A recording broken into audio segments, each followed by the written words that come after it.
Well, good morning, everybody. It's great to be with all of you. Some of you perhaps are in this building for the very first time, and this sits right in the middle of MD Anderson Cancer Center. It's between our North Campus and our South Campus. This is an innovation hub. I hope you enjoy your time in this building, and you can see how powerful it is for our future. I just have a few slides to walk through, and hopefully all of you recognize the academic partners that are here today, as well as the industry partners that are on the back of your program. So take a look at that, and if you see industry partners here, please give them our gratitude for partnering with us, because their support and their interest in helping us to fuel discovery is really, really appreciated. As we think about what we're trying to accomplish, it's important to understand how AI is going to change healthcare. And this is a topic of conversation, perhaps, of most of this session. And you can see that a lot of people are already thinking about how agentic forms of AI may disintermediate physicians or replace entire components of clinical medicine over time. As we see that, you can see that exemplified in Eric Topol's piece in the New York Times earlier this year. We're also understanding that education will be transformed. The best example that I have comes from a bank that comes from the World Bank blog earlier this year, and you can see in a study that was done of Nigerian school children who had 45 minutes of AI instruction, no teacher, just AI instruction at the end of their school day in Nigeria. After 6 weeks of what we could call AI support with no teacher involved, academic performance was improved by 2 years in mathematics, and science, and language arts.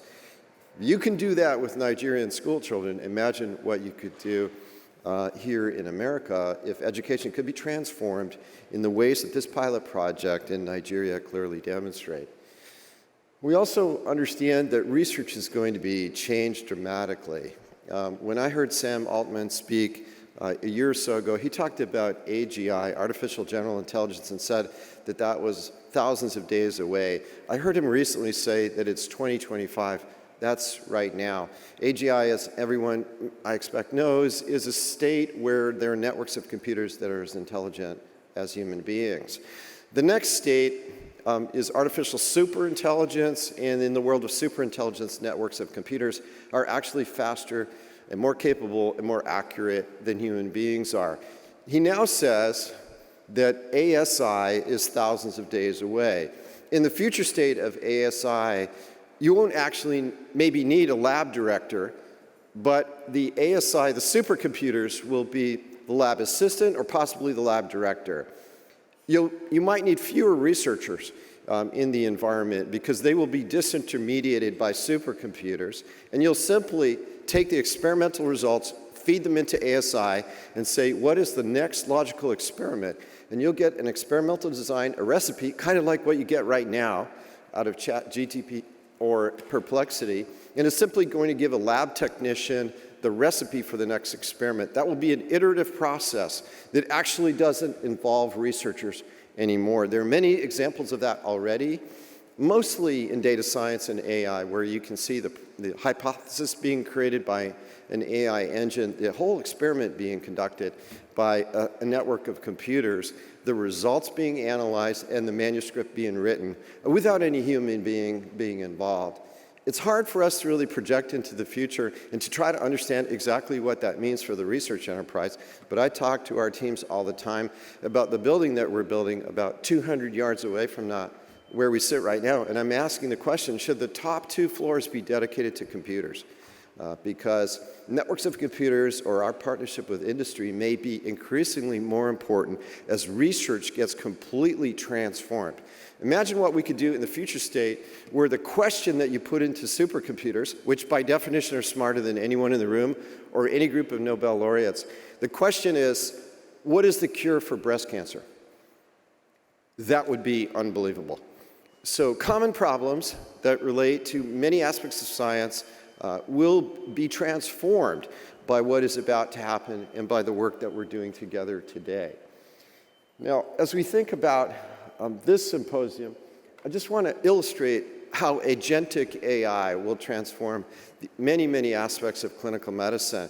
When we see the physician shortage of roughly 85,000 physicians in America 10 years from now, we can all understand there are not going to be enough doctors to deliver care to an enlarging population. We're going to need nurse practitioners and PAs to be supervised by a network of AI, and that's actually going to generate better quality care over time for reasons that are probably obvious to anyone that's put complex medical problems into a large language model.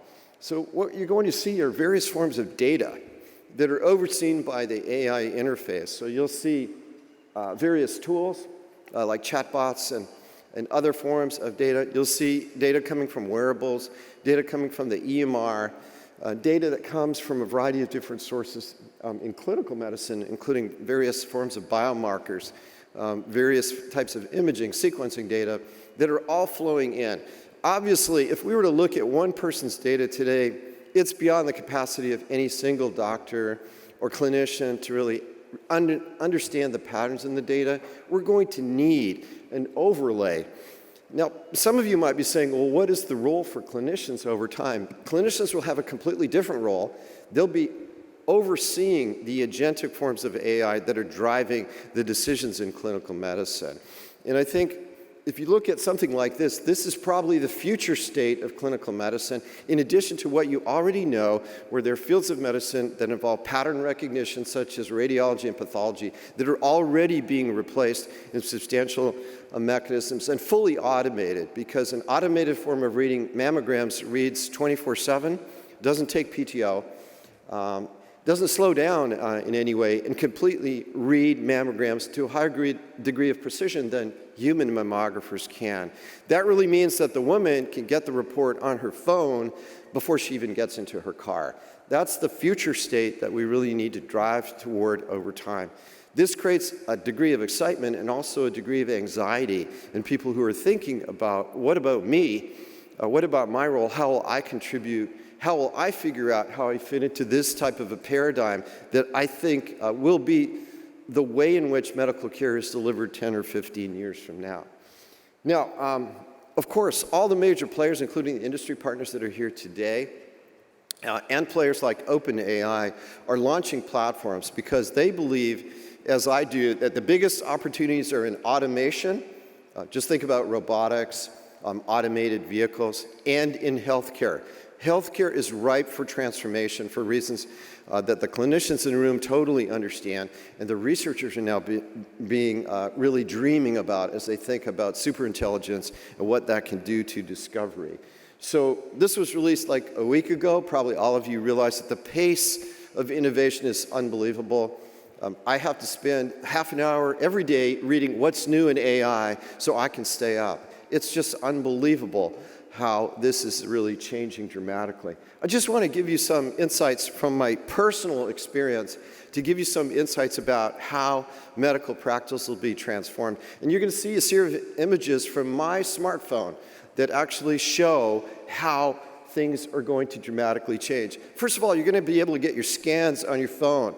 This is whole body MRI of me. And you can see, and you can get body composition, you can see changes in various important aspects of your own health over time, and that can be delivered right to your phone. You're seeing a number of different platforms that allow a whole series of biomarkers to be assessed in a whole series of categories. If you look at those categories there, probably most of you and me want to get complete control over a series of biomarkers related to your own health over time. As you think about the potential associated with that, you're seeing the massive opportunity to use epigenetic clocks to try to understand what your biologic age is. This actually says that my metabolic age is 48. Probably some of you looking at me going, saying, I don't really believe that. But the reality is that the chronologic age is actually irrelevant, and what is really, really important is the metabolic age. The age of groups of cells in your body over time. And methylation sequences and other technology can really uncover what is the metabolic age. That's actually more important to me than my chronologic age. So when you see that, you can see platforms like this. You can see what it would be like if we developed this at MD Anderson. Then what you'd be doing is you'd be pushing to everyone's smartphone instead of just mine an analysis of biomarkers. You can see right here, 126 biomarkers that I had analyzed on myself over a period of time. And you can see the histogram that's super important to me. 116 in range, that's good. I've got 3 that are improving, that represents the opportunities for improvement that I'm jumping on. And I've still got 10 that are out of range that I know I need to work on. When we look at many aspects of what we could call, or what others describe as Make America Healthy Again, it involves really looking upstream at fundamental drivers of chronic disease, things like inflammation, insulin resistance, immune dysfunction, and understanding that we should be measuring these, probably not in most of us, but in people that are in their 20s and 30s and 40s. Those are the people that actually have profound metabolic dysfunction, and they don't know it. And those are the people that sadly are on a pathway to develop diabetes, cardiac disease, cancer, neurocognitive decline, sexual dysfunction, depression, anxiety. There's a whole series of conditions that are driven by long-standing dysfunction in biomarkers. So a lot of the work that we need to do really involves getting AI platforms to look at human health upstream in the ways that I'm describing. Of course, as you might be able to figure out, I'm super interested in this. What I'm showing you is data from one platform. I've tried 4 different platforms to try to understand what the future state is going to be over time and how human health will be transformed, I believe, by AI in the future. Now, as we think about that, a big part of MD Anderson's contributions include our Institute for Data Science and Oncology. David is going to be talking, and I'm sure you'll be learning a lot more about the important components of that as we think about the important areas that are being explored in our institute and the big work that's underway here with a whole series of models that allow us to really explore different dimensions of cancer development, cancer prevention, and how we can transform cancer care over time. So I'll stop there, and thank you very much for your attention. Thanks for coming today. All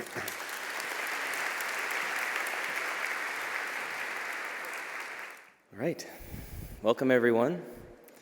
I think we're doing UTMB now here. So my name is Peter McCaffrey. I'm a pathologist at UTMB. I'm also our Chief AI Officer. The turnout of this event alone, I think, kind of tells the message of where we are at this moment with AI. And I really want to echo the thoughtful remarks of Dr. Pisters earlier. I think we would agree with this vision of where AI is now and sort of the compounding advances that it has. I just want to make one sort of precise comment to sort of maybe set some discussions we could have today before I hand it over to Dr. Zhang as well. So we can go to the next slide here. There we go. This is my one slide, and I just want to talk over this one slide. So the idea I think I just want to put out here, as we all sort of represent the current state of healthcare and the possible future of healthcare, is that while it is incumbent upon all of us to drive AI responsibly into healthcare, I think the pace at which transformation will come to us is not fully up to our control. I think there are forces, much larger than ourselves, whether they be the moral imperative to drive better care for patients, the economic imperative to do this efficiently, the sort of a global and political imperative to have healthcare be a functional resource for people in the state and the country, that we actually have to understand how to implement this with value, and we have to transform.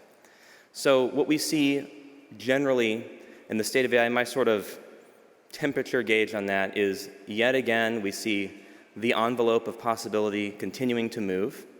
We see AI continuing to gain capabilities. And every time we try to put an obvious boundary on this, that boundary is humbled by yet another innovative unfolding of AI. We can talk at length later about what that exactly means, but I think the gist is clear, is that this is real, this is here, this is thoroughly transformative, and we have to transform with it. We don't really have a choice. And so I think the question now is, we are in a field, healthcare broadly, I think it's probably uncontroversial to say, would probably be the most transformed of any industry in a post-AI world. And so really the discussion for us is, how do we do that? We must do that, so how do we do that? You're going to hear much more thoughtful comments from our president, Dr. Reiser, this afternoon about this. But I just hope the state of AI now is us having to change and thinking about how we will do it well and do it to bring value for everyone. And with that, I want to hand it over to Dr. Zhang. Thank you and welcome.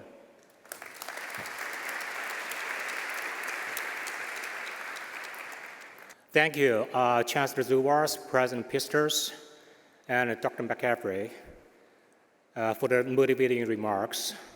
On behalf of UTHealth Houston, one of the host institutions, welcome. I want to begin by offering my personal view of where AI stands today. I hope after my brief intro, you all want to borrow my glasses. So for the first time in human history, the brain is no longer a closed system. It's scalable, shareable, and most importantly, open source. AI is advancing at exponential speed, measured in terms of models and days, not months and years. So let's do a quick system update to make sure everybody is on the same configuration. So AI is now eligible for the master club for the top 2% IQ testers. AI received Nobel Prizes last year in both physics and chemistry. According to Demis Hassabis, Google's DeepMind CEO, AI is making disease history. So MD Anderson, watch out, they have a serious competitor. Bill Gates said AI could replace many doctors and teachers in 10 years. And AI will be as smart as the smartest artist in 3 to 5 years, according to Eric Schmidt. And Sam Altman, OpenAI CEO, stated that AI will fundamentally change what we should teach and learn at schools. And UAE is the first country to use AI to write laws. And last week, Mark Zuckerberg predicted that most of your friends will be AI. And just 3 days ago, Madonna talked about why it merged IT and HR into one single department. So the list goes on and on. And this is not hype. So today is the James Watt moment for the human mind. Engines liberated the body as they smashed the cost of physical labor. Just imagine go to New York City from Houston. It takes 3 months to walk, 3 weeks to bike, 3 days to drive, and 3 hours to fly. So the engines, with engine time dropped by 99% and cost by 97%. And now AI is doing to the mind what engines did to the body. Imagine an AI agent educated at Harvard, Princeton, MIT, and of course UT System, everything combined, and who read every single book in human civilization, and speak every language in the world, both human and machine, who never sleeps and asks for nothing in return. So AI is shattering the cost of cognitive labor. So Jeff Hinton, the most important person in AI today, he is the Nobel Prize winner last year. He was at the center of AI's 2 defining breakthroughs. In 1986, he co-authored the backpropagation algorithm, laying the theoretical foundation for deep learning. And in 2012, his team showed that deep learning could scale to real-world and industrial applications. So I had the rare privilege of witnessing history. So that's me, the young boy over there. In 1986, a backpropagation was published just 27 days after I arrived at UCSD for my PhD at Institute of Cognitive Science, where Jeff Hinton just finished his postdoc.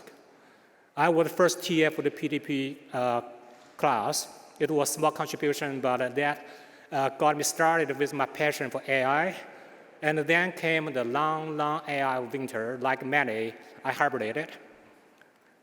In 2012, AI took off, lifted by the engine of deep learning. And once again, I had a front row seat. That same year, I became the dean of McWilliams School, just as the jet took off.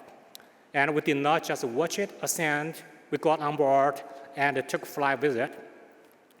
So as you can see from this chart, our school's grant funding has skyrocketed from 4 to 30 million per year. And the correlation is almost perfect, 0.91. So the McWilliams School of Biomedical Informatics is the only freestanding school in the nation of its kind. And we are also the largest academic program in biomedical informatics with over 800 people, including 67 regular faculty, 80 adjunct faculty, and more than 500 students. We have an entire department dedicated to medical AI with 30 courses in AI and data science. We also have 2 doctorate programs, 2 tracks of masters, and a 6 certificate program. And we have a dual degree, MD, MS, in medical AI and many others.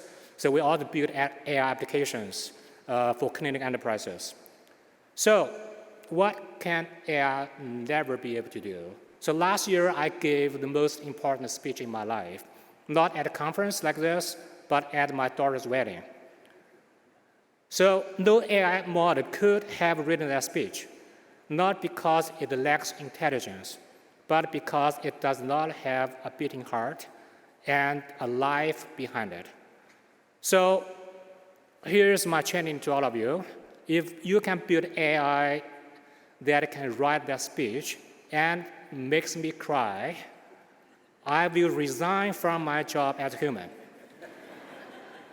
I'm serious, okay? Let me know when you get there.